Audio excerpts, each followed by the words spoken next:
President Trump delivered a big shock over the weekend when he claimed on Twitter that President Obama had wiretapped Trump Tower during the last presidential election. Let's set off a flurry of responses. The former director of national intelligence went on TV and flat out denied that candidate Trump or his campaign were being wiretapped or had ever been. Others disagreed with that. And then current FBI Director James Comey asked the Justice Department to reject President Trump's wiretapping claim altogether. But today, the White House stood by what the president said. Congressman Jim Himes is a Democrat. He represents Connecticut. But most significantly, he's on the House Intelligence Committee. He's been highly skeptical of the president's claims. Congressman Himes joins us from Stamford, Connecticut. Congressman, thanks for coming on. Hey, Tucker. So let's just get right to the nub of it, right to the president's allegation about the intelligence community. You sit on the Oversight Committee, so you have knowledge. Does the U.S. intelligence community have any information, any communications originating in Trump Tower or to Trump Tower in its possession right now? I don't know the answer to that question, and I suspect that if I did, I probably couldn't talk about it on television. One thing that is for sure, though, and the nub of it is, if they do, it would have been pursuant to a warrant issued by a judge, not by the command of President Obama. Right. As you know, that kind of surveillance happens only when somebody presents probable cause of a crime or of a foreign power at work, and then a judge says, okay, do it. I did know that. I did know that, but it's kind of beside the point. I mean, you're speaking to whether or not the president's tweet was literally accurate, and it wasn't. But the larger question is whether it wasn't. But the larger question... I'm not sure that's beside the point, but yeah. Well, no, okay. Because I think the average person is wondering, could it be that the United States intelligence community is spying on the president or the presidential candidate or his staff during a campaign? No, that could not be. Really? Because it looks like they were. And there's a lot of evidence that they were. First of all, there is no evidence. First of all, there is absolutely no evidence that they were. And people who would be in a position to know, like FBI Director Comey, apparently wants to tell the world that, you know, the former DNI, the Director of National Intelligence, said, no, that's not true. And in fact, as you know, the White House has produced exactly zero evidence. The one institution that could come out with some evidence, because the president can call the head of the NSA, the head of the CIA, the head of the FBI into the office and say, tell me whether this is true or not, and they have not done that. You're absolutely right. You're absolutely right. But it doesn't change the fact that they were, in fact, conducting surveillance, DOJ and FBI, of the president's former campaign manager, Paul Manafort, during the campaign. Tucker, that's not really disputed. That is not a fact, and it's irresponsible for you to say that that's a fact. There are allegations, there are news reports out there, but that is not a fact. So you believe that true. You believe that to be untrue? Tucker, I sit on the Intelligence Committee, so I probably know more than perhaps about this than perhaps 50 people on the planet. And no, right now there is absolutely no evidence to suggest that that is the case. Now that, of course, is part of the investigation that have just begun. So you're saying that everything that we have read, these FISA requests, the 3, 2 denied, 1 approved, all the reports that Manafort and 2 other associates of Donald Trump were under surveillance, that's all false? Is that what you're saying? What I'm saying is that the report, and when you say lots of outlets, you're talking about The Guardian and the New York Times. And the BBC, yes. And none of this stuff has been confirmed. We don't know where it came from. As you know, who is being monitored pursuant to FISA warrants is a highly classified thing. And further, as you know, you used the word spying. You know, yes, I don't quite know what that means. Because I'll tell you what it is. No.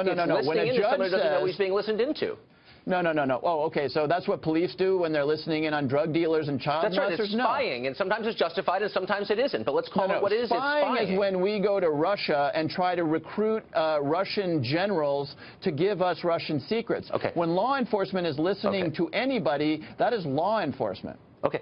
It's law enforcement. In a lot of cases, it's legitimate. In most cases, it's legal, but it's still spying. This is a pointless semantic argument. I want to get to the core. Are U.S. intelligence agencies listening in on American citizens connected to the Trump campaign or the administration without their knowledge? You can call it whatever you want, but there seems to be... U.S. intelligence agencies do not do that. The FBI may listen in on conversations that Americans are having if a federal judge has been convinced that there is probable cause to award a warrant. So this is why piece of people it, that probable cause, that makes it not spying. Okay, but this is why people lose trust in government. You're playing word games with me. I'm asking No, you, I'm not is the playing government... word games. Well, yes, you are. Was the government, under Barack Obama, he controlled the executive branch, as you remember, listening in, whether through the FBI or whether through NSA or some other agency, into the conversations without the knowledge of those involved of Trump's associates, including his former campaign manager, Paul Manafort? And you're saying there's no evidence. My question is that true? It's been reported. And you said you knew. You can ask the question using Barack Obama's name as many times as you want, but that will not change the underlying fact that the President of the United States does not have the authority to order a wiretap on anybody, and that, in fact, if the President did that, that would be a severe violation, probably of the law. But I'm not alleging that. I'm not alleging that. I'm merely noting that I was making a distinction between this administration and the past one. That's what I'm saying. Under the last administration, run by whomever, were those people under surveillance by the U.S. government? It was the middle of a highly contested presidential campaign, and I think that's meaningful, and I think most people would agree with that. We know for a fact that General Flynn was monitored by the FBI and that illegally transcripts of his conversation with the Russian ambassador were leaked, resulting in his disgrace and the loss of his job. That seems like a big deal. Do you think it's not? Are you saying that stuff doesn't happen? Because it clearly does. Well, let me ask you this. We, as a routine matter, often will monitor the communications of people like the Russian ambassador. Do you think that that's a bad thing? And yes, of course, sometimes that Russian ambassador will be talking to U.S. persons, and the intelligence community and the FBI have all kinds of protections to make sure that the U.S. person is protected. Really? In this case, as you know, Michael Flynn lied to the Vice President of the United States, who then, perpetrated that or perpetuated that falsehood. How do we know that he lied? How do we know that he lied, Congressman? Well, because he was fired, and he was fired. But how do we know that how do we know what he said in that conversation?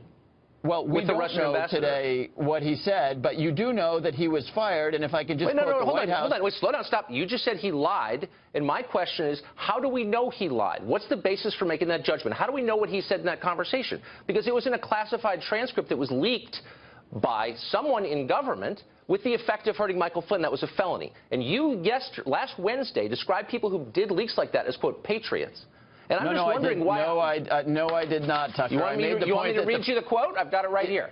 These are patriots. They care about this country. This is what you said. My own belief. When you get the FBI and the CIA, you know the executive branch as a whole coming forward. Nice try, Tucker. I was referring to all people. I was referring to all of the people who work in the intelligence community and the FBI, and I've made it very clear in the article that you're quoting from that leaking is not okay. But I was making the point that so many people within these institutions are concerned by the behavior and the attacks. Remember President Trump comparing the intelligence community to the Nazis? Do you remember that, Tucker? When you do that to an institution of people who risk their lives in places like Pakistan and Afghanistan, there's a little bit of inner turmoil within those organizations. I agree with that. I'm not excusing leaks. Well, you appear to be. But look, I'm not defending that, and I would never defend that. I hated that quote because I thought it was unfair to those people, some of whom I know. My only point is, let's decelerate this. Let's not make this partisan, because it's not. You're an American citizen, so am I. I want to believe that the U.S. government is not going to secretly collect information on me and then use it against me illegally for political ends. That is what they have done. You're fully aware of that. Tucker, you're in charge of the oversight of these agencies. And what are you doing about it? First of all, you're making statements like they're doing it, and they're doing it illegally. They did it to General Flynn. Show me proof that they're doing. I'll give you. You showed me the proof. You said he lied, and you said he lied based on your knowledge of a transcript you should not have known about, and I shouldn't have known about either. And its release was a felony, and you know that. Look, you are besmirching the FBI and the CIA and others if you say they did that illegally with no evidence, and you have no evidence. So you tell me, as a member of the committee, imagine a scenario in which that transcript of General Flynn, who was then a private citizen, the release of that, the leak of that to the press was not a felony. You give me that scenario, since you're the expert on the subject. The leaking was illegal. It was. I thought you just said it wasn't, and I was besmirching them by saying so. No. You said they were using the information illegally. If a warrant exists, they were using it illegally when they leaked it. The leaker, of course. Said. Yes. Of course. The people you described as, quote, patriots. I'm not saying the leak is... No. You're totally making that up, and I did not say the leak was legal. You were making it sound as though the people who were listening in on the conversations were acting illegally. I don't believe that. I don't believe that. And I'm not saying that. I'm merely saying that that and I'm making a reasonable, nonpartisan point, I think, that I would expect you to agree with, which is when you have a government that collects information, and we have all these standards designed, as you just said, to protect us, and how dare I question the protections? Those protections didn't work. And a guy, fairly or unfairly, had his reputation and career destroyed over this because someone didn't like him. That's the behavior of a third world government, of a police state, and I would think as someone in charge of the oversight, you would be very concerned about that, but you don't seem to be.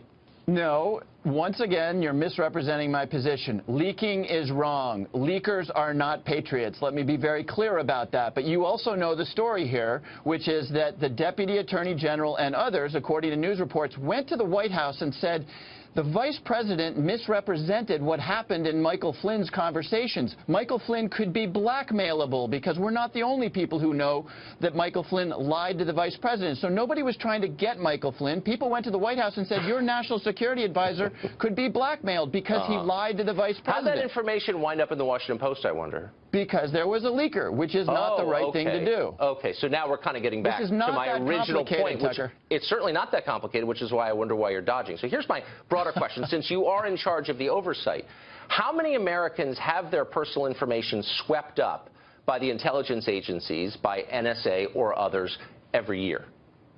What do you mean by swept up? The NSA, for example, taps into the fiber lines. It's been widely reported that cross the Atlantic and in other places. And they sweep up a massive amount of data, both from the internet, from phone calls. And they are not supposed to be looking at the data of Americans without a warrant, as you know. But they collect all this data. And my impression is, from living here, that you guys who have the responsibility of oversight do not know how many Americans' data is picked up by these intelligence agencies. And my question is, why don't you know? And shouldn't you be interested in that? So it's a really interesting question, and we're very interested in this. It's critical to oversight. So, for example, you know, it won't surprise you to know that we have the capability, and quite often we will want to listen in on phone conversations that potential terrorists in places like Pakistan and other places around the world are having. We may want to look at the emails that potential terrorists are having. It won't surprise you to know that from time to time they might email or have a conversation with an American.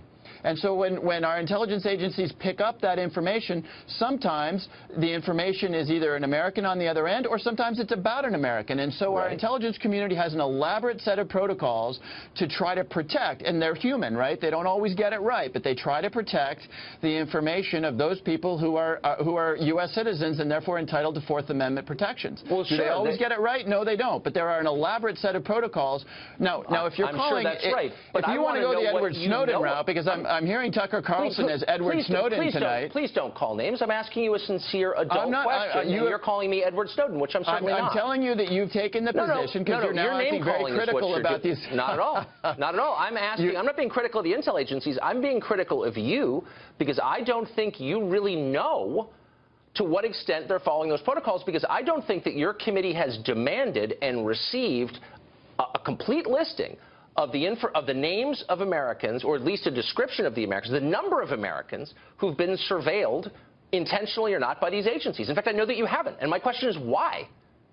Well, we do receive on a regular basis reports from the intelligence community of the intensity of when there are errors made, when their protocols are not followed. That's a key part of oversight. You're right. We don't get a long list of every single. Self-report. That's not oversight at all. You're saying they're doing a good job. There's no oversight at all involved. Oversight is when you go and check, and you're not checking. I'm not saying that. You're using words like illegal, and in fact, there exists plenty of protections. I'm saying leaking is illegal. We agreed on that. We agreed on that. You're saying they go through all these elaborate protocols, but you're not checking on them, and then you're calling that oversight. No. And I'm saying, why should I trust that? First of all, when did I say we're not checking on them? Once again, Tucker, you're putting words into my mouth. That's a lot of fun on Fox News, but it's not particularly accurate to the way the intelligence community operates. I'm asking you real questions. Let me finally ask you about something. No, you're not. You're asking me loaded questions with all sorts of premises that you don't begin to There's no Look, we know what happened. You acknowledged what happened. No, you don't know what happened. Yes, I do. An American general had his conversation listened to without his knowledge. I'm not contesting the right of the U.S. government to do that. Right. I'm contesting their right to pass that information on to others who will hurt him with it, which they did. That is illegal, and it's wrong, and for some reason you feel the need to make defenses of it because you don't like Flynn or whatever. We have established that we both agree that leaking is wrong and probably a felony. You then went on to say that there are no controls and you're not doing oversight. No, I have no idea if that is true or not. I didn't say there were no controls. I merely said that you're not getting a full accounting from those agencies, and you know that you're not. And you haven't denied that because you know you're not, and I know you're not. So, like, let's stop pretending. So what should we do? Should we stop doing oversight, or tell me what you need? No, I'm saying let's... You want a public list of all Americans whose I'm not saying that at all. I don't want that, but I don't sit on the Intel Committee, and you do. I'm only saying that when you have enormous power vested in these agencies under a Republican or Democratic president, you better be really careful nobody misuses that power, or else everything collapses, and it becomes used as a political weapon, and that's really scary. But we'll have a Democratic president, and you'll feel the same way I do. That's where you're wrong. First of all, I'm really glad, Tucker, that you're urging me to do good oversight. I appreciate that. Believe me, I feel the weight of that responsibility. You should. Quite a lot. But then when you go on to say otherwise it gets used for political purposes, that's just, I think the technical term is baloney. Okay, let me ask you one last question. So the director of national intelligence, James Clapper, said yesterday on television that there was, quote, no evidence gathered that he was aware of any collusion between the Trump campaign or Trump himself and the Russian government. Since you've avowed such respect for the intelligence community, I assume you'll retract your claim that the Russians hacked this election and that Trump is a puppet of Putin or whatever. This kind of ends the story, doesn't it? So just so we can be clear, because this really kind of illustrates something about the Tucker Carlson show. You're saying that the DNI said today that the Russians did not hack the election? No, I'm saying what I just said. That is exactly what you just said. You're not listening. I said yesterday on NBC, Clapper said there is no evidence that he's aware of, and this is almost a verbatim quote, that there was surveillance, that there was collusion. No, there was collusion between the Trump campaign and the Russian government. Right. And the allegation from day one, and the implication certainly from the Democrats, has been there was some kind of collusion. The DNI says there's not. Is that significant to you? There is no allegation that there was collusion. There is an investigation, which, by the way, Republicans like Senator Burr and Congressman Nunes are fully participating in. There are questions about whether there was. There is no question about whether there was Russian hacking, which was what the question that you asked earlier. The intelligence community, including Clapper, believe with high certainty that there was hacking and that it was done on behalf of Donald Trump. Whether there was collusion or whether there was contact between the Trump organization and the Russians is the reason that we've got two investigations happening on Capitol Hill today. All right. Congressman, thanks for joining us. Thanks, Tucker.